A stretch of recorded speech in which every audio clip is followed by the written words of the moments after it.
Welcome to CATANet TV. I'm John Reid, the CEO of CATAAlliance, and the host and moderator of the series that we're having with thought leaders. And we're very pleased this morning to be joined by Damon Ramsey, medical doctor, founder of InputHealth.com, and a passionate champion of innovation in healthcare, also a member of our Healthcare Advisory Board. And Damon, it's been interesting. We posted the theme for this session. It generated quite a bit of social media conversation. So I'm actually interested in how you answer the question. Damon, how would Steve Jobs deliver Canadian healthcare? Over to you in Vancouver. Thank you so much, John, for having me, and hello everyone in the audience. I'd like to preface my answer by saying that I certainly don't have the authority to speak on behalf of Steve Jobs. That being said, I have met the man by proxy through the technology he's built, and I've been a very passionate observer of the patterns in which he's approached different industries, whether it was personal computing, mobile computing, or the music industry. So, jumping into an answer, I believe one of the most basic principles that Steve Jobs followed that we could draw upon is an obsessive focus on user-based design. The interface, which is so unbelievably underemphasized in healthcare technology, would have been made his first priority. I think that much is obvious. And it seems like in our software world, in our healthcare IT software world, it's very much an afterthought. Steve was brilliant in the sense that he tackled this gargantuan task of being able to, in all his products, merge the form and the function, so as to make this holistic product, which whether it was the iPad or the iPhone or even the Mac OS, connected well with the beautiful hardware that he produced.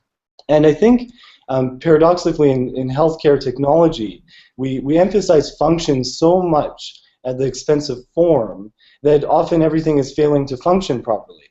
And that's very much opposite to sort of the Steve approach. Everything is fragmented and siloed, and we have multiple vendors for every particular task, and they're not connecting, they're not interoperable, they're not consistent. And I think that sort of leads to a second very basic principle that he followed, which was that he never compromised. And he didn't accept legacy systems and the status quo, the inadequate, ugly software. He never accepted that. What he did was he destroyed it. He was very much a silverback gorilla when it comes to the healthcare technology world. And I think that sort of led to his legacy in producing software that inspires people, as opposed to disenfranchises them, which is what I see in healthcare technology today. David, that's an excellent perspective. What we like to do in our interviews is a call to action. So I give you the floor. Give Canadians, give the technology leaders and our thought leaders and our citizens, what's your call to action? The call to action. Well, I have so many calls to action, but I think I'll tailor this one specifically to healthcare decision makers. That's the CEOs in the hospitals, the health authorities, the people who control the budgets, the health ministers across our beautiful country. And I have a very, very simple call to action, and that is to embrace new technologies, not continue with this traditional enterprise approach where basically large enterprise vendors are the only ones allowed in.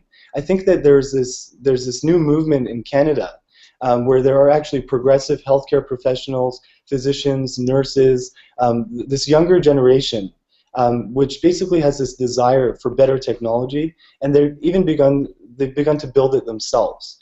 And I think it requires the decision makers to be open to these new ideas, to embrace them and harness them, because in that crowd, inevitably you're going to find people and organizations that have similarities to Steve Jobs and Apple, and they're just beginning to ripen. And I think my biggest fear is that the environment here actually might encourage people to move south of the border, where they might be more embracing of progressive technology. So not to talk forever, but Steve Jobs talks about staying hungry and staying foolish in one of his talks at a university.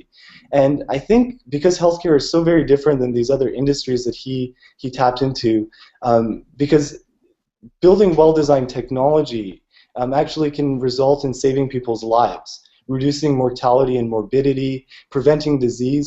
I mean, the stakes are so much higher here, and it requires leadership that is embracing of these new technologies. As a doctor and a software entrepreneur myself, I think there's no sector in the world as interesting and as exciting as this one. And I think it would have been on Steve's hit list if his life wasn't unfortunately cut so short. But in his absence, I think between all of us, we can certainly follow his legacy, and I think we should. We definitely should. Damon, an excellent perspective, a very important conversation for Canadians to engage in, critical to building Canada's competitive innovation nation, and you very much a leader in your own right. Let's build on this conversation and make Canada the best innovator in terms of healthcare development and delivery. So thanks again for joining us from Vancouver, and have a great day. Thank you so much.